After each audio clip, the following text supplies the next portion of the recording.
अगर मैं तुमसे कहूँ कि ट्रेडिंग के बारे में जो कुछ भी तुम जानते हो, वो सब गलत है तो क्या तुमने कभी रुककर ये सोचा है कि तुम बार-बार स्टॉप लॉस पर क्यों निकल जाते हो? एक या दो बार नहीं बल्कि बार-बार। इसका सबसे बड़ा कारण ये है कि तुम लिक्विडिटी को समझते ही नहीं हो। यह एक ऐसी गलती है जो तुम्हें हर बार हज़ारों का नुकसान करवा रही है और ज़्यादातर ट्रेडर्स को ये पता ही नहीं होता कि वो गलती कर कहाँ रहे हैं। इसीलिए इस मास्टर क्लास के अंदर मैं तुम्हें सिखाने वाला हूँ कि लिक्विडिटी को कैसे स्पॉट किया जाता है ताकि तुम खुद लिक्विडिटी न बनो। लेकिन लिक्विडिटी समझने से पहले तुम्हें एक बहुत ज़रूरी चीज़ समझनी पड़ेगी और वो है inducement. Inducement basically retail traders के लिए ट्रैप होते हैं जहां स्मार्ट मनी जानबूझकर मार्केट पार्टिसिपेंट्स को कुछ खास लेवल्स पर ट्रेड लेने के लिए उकसाती है ताकि वहां पर ज़्यादा से ज़्यादा ट्रांजैक्शन हो सके। ऐसा इसलिए किया जाता है क्योंकि स्मार्ट मनी के जो पोजीशंस होते हैं वो बहुत बड़े होते हैं।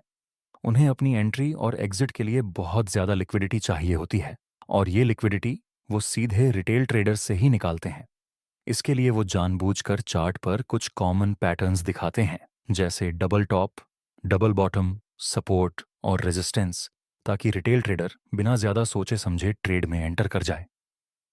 अब मान लो कि कोई रिटेल ट्रेडर चार्ट पर सपोर्ट लेवल के पास डबल बॉटम देखता है। उसके दिमाग में तुरंत आता है कि अब तो प्राइस ऊपर ही जाएगा, तो वो यहां पर बाय कर लेता है। और जब वो बाय करता है तो ज्यादातर केस में वो अपना स्टॉप लॉस सपोर्ट के नीचे या डबल बॉटम के नीचे ही लगाएगा। जैसे ही स्टॉप लॉस हिट होता है उस ट्रेडर को मजबूरी में अपनी पोजीशन सेल करनी पड़ती है और यही सेल ऑर्डर आगे चलकर लिक्विडिटी बन जाते हैं। अब दूसरी तरफ कुछ ऐसे रिटेल ट्रेडर्स भी होते हैं जो यही पैटर्न देखकर सोचते हैं कि अगर सपोर्ट टूट गया तो प्राइस नीचे जाएगा। ऐसे में वो सपोर्ट के नीचे सेल स्टॉप ऑर्डर लगा देते हैं। इसका मतलब ये हुआ कि एक ही लेवल के नीचे बाय साइड और सेल साइड दोनों तरफ की लिक्विडिटी जमा हो जाती है। यही वो जगह होती है जहां स्मार्ट मनी को अपना गेम खेलने का पूरा मौका मिल जाता है। जब सारे रिटेल ट्रेडर्स अपने बाय ऑर्डर और सेल स्टॉप ऑर्डर लगा चुके होते हैं तब स्मार्ट मनी जानबूझकर प्राइस को थोड़ा सा नीचे पुश करती है, सिर्फ इतना कि नीचे मौजूद सारी लिक्विडिटी स्वीप हो जाए। जैसे ही ये लिक्विडिटी मिल जाती है स्मार्ट मनी अपनी बड़ी बाय ऑर्डर को आराम से एग्जीक्यूट करती है और उसके बाद प्राइस बहुत तेजी से ऊपर की तरफ मूव करने लगती है। यही वजह है कि तुम्हारे साथ बार बार ऐसा होता है कि स्टॉप लॉस लगने के बाद भी प्राइस उसी डायरेक्शन में चला जाता है जिसकी तुम उम्मीद कर रहे थे। ऐसा इसलिए नहीं होता क्योंकि मार्केट तुम्हारे खिलाफ है, बल्कि इसीलिए होता है क्योंकि उस मूव से पहले स्मार्ट मनी ने तुमसे थोड़ी सी लिक्विडिटी ले ली होती है। जब तक तुम इस गेम को नहीं समझोगे तब तक तुम स्मार्ट मनी के लिए लिक्विडिटी बनते रहोगे। अब आगे हम यही चीज बेयरिश सिनारियो में भी समझेंगे जहां सप्लाई जोन, डबल टॉप और ऊपर की तरफ बनने वाली लिक्विडिटी का इस्तेमाल करके रिटेल ट्रेडर्स को कैसे फंसाया जाता है। अब मान लो कि मैं यहां पर सेल की एंट्री लेता हूं और अपना स्टॉप लॉस इस डबल टॉप के ऊपर लगा देता हूं। फिर क्या होता है? प्राइस बाद में ऊपर जाता है, इस डबल टॉप के ऊपर मौजूद सारी लिक्विडिटी को स्वीप करता है और उसके बाद वापस नीचे आ जाता है। यानी कॉन्सेप्ट वही है, बस सीन बदल गया है। दूसरी तरफ कुछ ऐसे रिटेल ट्रेडर्स भी होंगे जो सोचेंगे कि जैसे ही प्राइस इस रेजिस्टेंस या डबल टॉप के ऊपर ब्रेकआउट देगा वो बाय करेंगे। ऐसे में वो यहां पर अपने बाय स्टॉप ऑर्डर लगा देते हैं। अब स्मार्ट मनी क्या करती है? वो जानबूझकर प्राइस को ऊपर तक ले जाती है, वहां मौजूद लिक्विडिटी उठाती है, ट्रेडर्स को साइकोलॉजिकल तरीके से फंसाती है और फिर प्राइस को उलटी दिशा में घुमा देती है। यही वजह है कि ज्यादातर समय चार्ट पैटर्न्स ठीक से काम नहीं करते। तो अगर तुम अभी भी सिर्फ चार्ट पैटर्न्स के भरोसे ट्रेड कर रहे हो तो अब रुकने का टाइम आ गया है। अब यहां एक और इंपॉर्टेंट चीज देखो, स्ट्रांग लो और स्ट्रांग हाई वाला केस। एक और तरह का इंड्यूसमेंट तब बनता है जब मार्केट में कोई स्ट्रांग लो या स्ट्रांग हाई बनता है। जैसे इस केस में प्राइस लास्ट स्विंग लो तक पुल बैक करती है। यहां क्या हुआ? इंटरनल स्ट्रक्चर पहले बेयरिश हो गया ताकि ये पुल बैक हो सके। ऐसे में हमें लग सकता है कि इंटरनल स्ट्रक्चर अभी भी बेयरिश ही रहेगा। अब जैसे ही price last internal lower high को ब्रेक करती है, ज़्यादातर ट्रेडर्स सोचते हैं कि अब तो मार्केट शिफ्ट हो गया है, स्ट्रक्चर बदल गया है और प्राइस अब ऊपर ही जाएगी।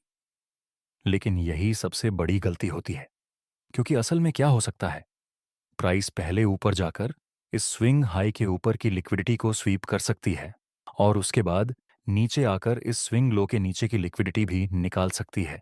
इस सिचुएशन में ज़्यादातर रिटेल ट्रेडर्स क्या करते हैं, जैसे ही स्ट्रॉन्ग लो बनता है वो तुरंत बाय में एंटर कर जाते हैं। लेकिन स्मार्ट मनी प्राइस को पहले नीचे लाकर और ज्यादा लिक्विडिटी निकालती है और उसके बाद ही असली मूव ऊपर की तरफ आता है। यही चीज बेरिश सिनारियो में भी होती है। जब कोई स्ट्रॉन्ग हाई बनता है और price last strong internal higher low को ब्रेक करती है, तब रिटेल ट्रेडर्स यहां सेल करते हैं और अपना स्टॉप लॉस इस स्विंग हाई के ऊपर रखते हैं। और फिर वही गेम, स्मार्ट मनी ऊपर जाती है, इस स्विंग हाई के ऊपर मौजूद सारी लिक्विडिटी उठाती है और उसके बाद प्राइस को दूसरी दिशा में घुमा देती है। इसीलिए मेरी टिप यही है कि जब भी प्राइस किसी पॉइंट ऑफ इंटरेस्ट के पास आए, जैसे order block, supply demand zone, flip zone या स्वीप जोन, तो हमेशा इंड्यूसमेंट को ध्यान से देखो, क्योंकि इन जोन्स के पास आते ही रिटेल ट्रेडर्स बहुत इम्पेशेंट हो जाते हैं और बहुत जल्दी एंट्री ले लेते हैं, सिर्फ इसीलिए ताकि बाद में प्राइस नीचे आकर उनकी लिक्विडिटी स्वीप कर सके। इसीलिए हमेशा लिक्विडिटी स्वीप का इंतजार करो। और एक बात हमेशा याद रखना, अगर तुम लिक्विडिटी को स्पॉट नहीं कर पा रहे हो तो बहुत मुमकिन है कि तुम ही लिक्विडिटी हो। अब ज्यादा बात करने के बजाय चलो मैं तुम्हें चार्ट पर लाइव दिखाता हूं कि ये सब एक्चुअली कैसे काम करता है। एक इम्पॉर्टेंट बात, अगर आप ट्रेडिंग को लेकर लाइफ में बहुत सीरियस हैं तो इंटरनेट पर रैंडम वीडियो देखने से कुछ नहीं होगा। यहाँ थोड़ा बहुत सीखने को जरूर मिलेगा, लेकिन प्रॉफिटेबल नहीं बन पाएंगे। प्रॉफिटेबल ट्रेडर बनने के लिए आपको चाहिए ट्रेडिंग की कंप्लीट नॉलेज। इसीलिए हम आपके लिए लाए हैं 1 महीने का complete trading from basic to advance course और साथ ही ऑप्शन ट्रेडिंग का कंप्लीट कोर्स। इस कोर्स का प्राइस सिर्फ 4,999 रुपये हैं, लेकिन पहले 100 ट्रेडर्स के लिए न्यू10 कूपन कोड यूज करने पर आपको यह कोर्स सिर्फ 2,999 रुपये में मिल जाएगा। कोर्स का लिंक डिस्क्रिप्शन में मिल जाएगा, जहां से आप कोर्स को बाय कर सकते हैं। अभी हमारे पास बिटकॉइन का 5 मिनट का टाइम फ्रेम है। सबसे पहला काम जो तुम्हें करना है वो है मार्केट स्ट्रक्चर को मैप करना। यहां हमें नीचे की तरफ ब्रेक ऑफ स्ट्रक्चर दिखता है, जो ये बताता है कि ये वाला लेवल लास्ट 5 मिनट का स्विंग हाई था। इसीलिए मैंने इसे 5 मिनट का स्ट्रॉन्ग स्विंग हाई मार्क कर लिया, जिसने इस ब्रेक ऑफ स्ट्रक्चर को लीड किया। इसके बाद प्राइस ने थोड़ा सा पुल बैक लिया और फिर उससे भी ज्यादा नीचे की तरफ मूव किया, और इसे हम इंटरनल ब्रेक ऑफ स्ट्रक्चर भी मान सकते हैं। ठीक है, अब यहां पर जब हमें एक मार्केट शिफ्ट दिखता है जहां प्राइस उस लास्ट इंटरनल लोअर हाई के ऊपर ब्रेक करती है, तो इसका मतलब ये नहीं होता कि प्राइस अब ऑफिशियली बुलिश हो गई है। इसका बस इतना मतलब होता है कि प्राइस टेम्पररी तौर पर बुलिश हो रही है, ताकि वो उस लास्ट स्विंग हाई तक पुल बैक कर सके और उसके बाद वापस नीचे की तरफ मूव करके फिर से लोअर हाई लोअर लो वाला स्ट्रक्चर कंटिन्यू कर सके।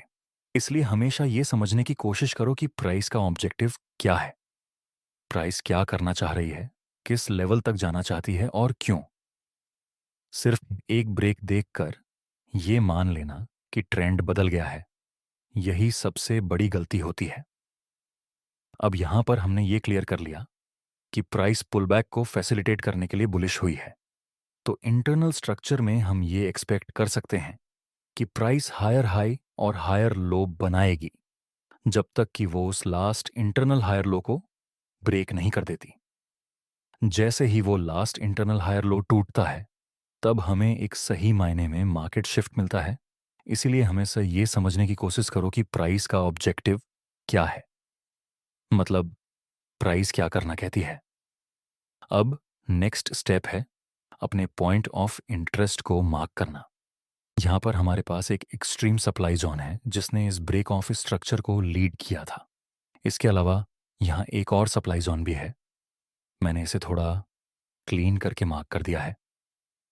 तो अभी हमारे पास दो क्लियर पॉइंट ऑफ इंटरेस्ट हैं। अब हमें पता है कि प्राइस पुल बैक के लिए बुलिश हो रही है।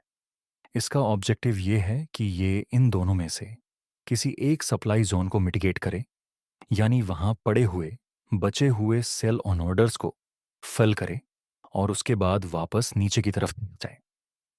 तो इस स्टेज पर हम बस प्राइस को फॉरवर्ड में प्ले होने देते हैं और इंतज़ार करते हैं कि प्राइस हमारे पॉइंट ऑफ इंटरेस्ट तक आए।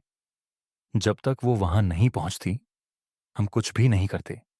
अब देखो, प्राइस हमारे नियर सप्लाई जोन में एंटर कर चुकी है। याद है मैंने क्या कहा था? पॉइंट ऑफ इंटरेस्ट पर ही ज्यादातर इंड्यूसमेंट बनते हैं। यही वो चीज है जिसकी मैं बात कर रहा था। सिर्फ इसलिए कि प्राइस सप्लाई जोन में आ गई है, इसका यह मतलब बिल्कुल नहीं है कि प्राइस सीधा नीचे ही जाएगी। यहां क्या हो सकता है? प्राइस इंड्यूसमेंट बना सकती है, यानी ट्रैप बना सकती है, ताकि रिटेल ट्रेडर्स जल्दी से सेल में एंटर कर लें और उसके बाद प्राइस ऊपर जाकर उनकी लिक्विडिटी स्वीप करे और फिर असली मूव नीचे की तरफ आए। इसलिए यहां पर बहुत जल्दी एंटर नहीं करना है। हमें परफेक्ट टाइमिंग चाहिए। इस समय हम बस अपने इंड्यूसमेंट का इंतजार कर रहे हैं। प्राइस सप्लाई जोन से रिएक्ट कर रही है, लेकिन हम पूरी तरह पेशेंट हैं। हम कुछ भी नहीं कर रहे, क्योंकि पहली बात तो अभी कोई इंड्यूसमेंट नहीं बना है। दूसरी बात, हमें अभी तक ऐसा कोई शिफ्टेड स्ट्रक्चर नहीं मिला है जो ये बताए कि स्ट्रक्चर अब पूरी तरह बेयरिश हो चुका है। अभी भी प्राइस के पास ऊपर जाने का पूरा चांस है। अब ध्यान से देखो, प्राइस धीरे धीरे बेयरिश शिफ्ट होना शुरू कर रही है और हमें इसी जोन से एक रिएक्शन मिल रहा है। और अभी हमारे सामने क्या बन रहा है? Double top. अगर तुम देखो तो प्राइस सप्लाई जोन से रिएक्ट करती है, थोड़ा पुल बैक लेती है, फिर दोबारा उसी सप्लाई जोन के पास जाती है और वहां से फिर नीचे आने लगती है। यही डबल टॉप है। हमारा डबल टॉप तो परफेक्ट है, लेकिन एक बहुत ज़रूरी बात याद रखना, डबल टॉप में दोनों टॉप का एक ही लेवल पर होना ज़रूरी नहीं है। एक टॉप थोड़ा ऊपर हो सकता है और दूसरा थोड़ा नीचे, फिर भी वो वैलिड डबल टॉप ही माना जाएगा। तो यहां पर हमारे पास बहुत ही साफ साफ इंड्यूसमेंट मौजूद है। बहुत ही बढ़िया क्लीन डबल टॉप। अब यहीं पर ज़्यादातर रिटेल ट्रेडर्स क्या करते हैं? वो सोचते हैं कि यहां से तो सेल बनती है और यहीं कहीं आसपास वो सेल में एंटर कर जाते हैं। और जैसे ही वो यहां सेल में एंटर करते हैं, उनका स्टॉप लॉस कहाँ जाता है? बिल्कुल इस हाई के ऊपर। अब चलो देखते हैं इसके बाद क्या हुआ। प्राइस थोड़ी देर के लिए नीचे जाती है। अब वो प्रॉफिट में है, खुश हैं, सेलिब्रेट कर रहे हैं, मन ही मन सोच रहे हैं कि अब तो नई कार ले लेंगे, क्योंकि भाई साहब ने अभी अभी 10,000 बना लिया।